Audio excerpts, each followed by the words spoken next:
report brought to you by Northwest Furniture and Mattress. Big Red Rocking Chair on Elm, off Adams and LeGrand. Go see the Daggett family. They support local sports. They support everything local, and that's kind of how this whole thing works. I bring you guys the sports information. You go support them. They support me. LHS football lost a tough one on the road on Friday. 21-0 to Crook County.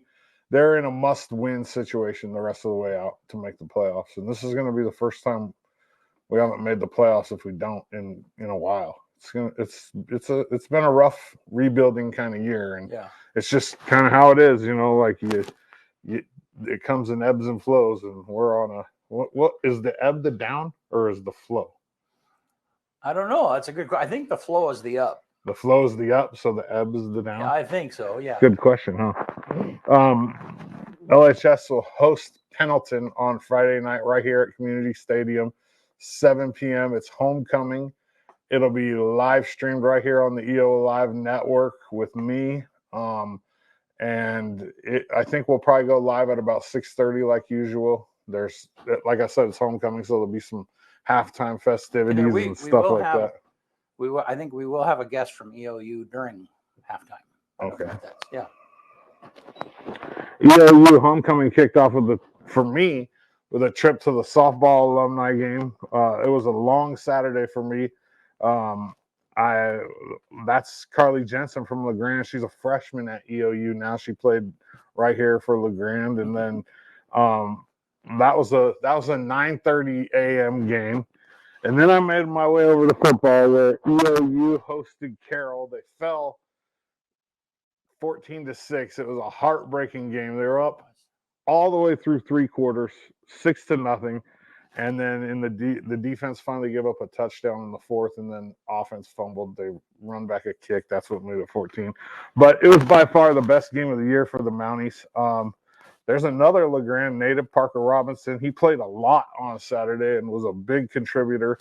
The Mountaineers, man, they have this week off. They're playing better football. I mean, this team is not bad, really. And then from football on homecoming Saturday, I went to volleyball, where EOU hosted Northwest on Saturday. They beat Evergreen the night before. Northwest is the only team that had beat them all year, and they came out and swept Northwest on Saturday. It was no problem. There's the reigning defender of the week, Miley Mills, and then the reigning setter of the week, Alexis McMurtry.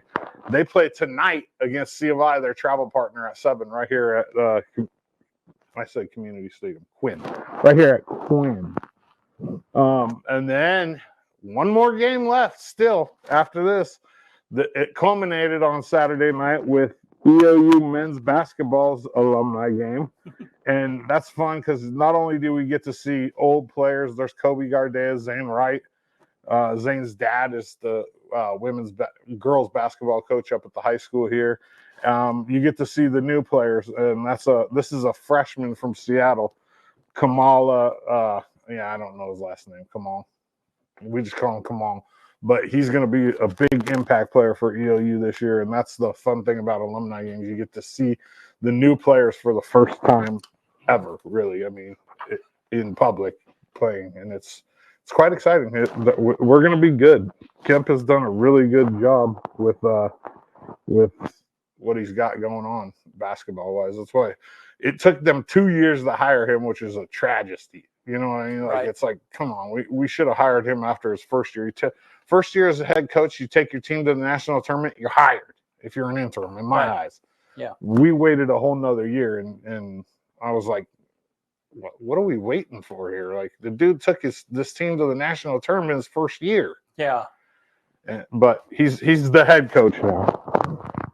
EOU volleyball goes to Portland this weekend. They play Warner Pack on Friday. Multnomah on Saturday. Right now they're 21-1, and they sit third in the country. And I mean, barring if either the top two teams lose, we move up. There's no doubt about it. But if they don't lose, we stay at number 3. And I almost like that better. Like, let's just not be number 1. Yeah. because I don't want that target. You know, that's a tough target to have placed on you going into the national tournament. Of course, we have the CCC tournament, which if we win out from here, 5 games, so we have 2 weekends left after this. If we win out from here, we host the CCC tournament because we win the regular season, and that would be huge because playing Corbin at home is better for us than playing them in Salem, which would be they're in second place. Actually, no, I take that back. Right now, Corbin's in first place, even though we beat them. We're tied with losses in the conference, but they have 1 more win than us because they played their travel partner last week. We play our travel partner tonight. So after today, if we win tonight, we're in first place in the CCC. Like I said, one more time, LHS football this Friday. Kickoff at 7. We'll go live about 6:30. And, yeah, it's homecoming. Pendleton. It's going to be a tough one, man. Well, I don't know who makes these schedules, but I'm not a fan of picking Pendleton as the homecoming game. I mean, you're supposed to play a team that, you know, I hate to be blunt, but a team that you're going to beat.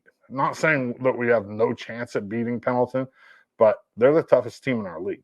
Yeah. And I guess they did it last year. We went to their homecoming and spoiled it. So, yeah. I mean, I don't know if it's a scheduling issue or I mean, we could have made homecoming the Madras game a couple weeks ago, but I don't know. I'm not a fan of it, but it is what it is. Friday, 7:00 kickoff right here.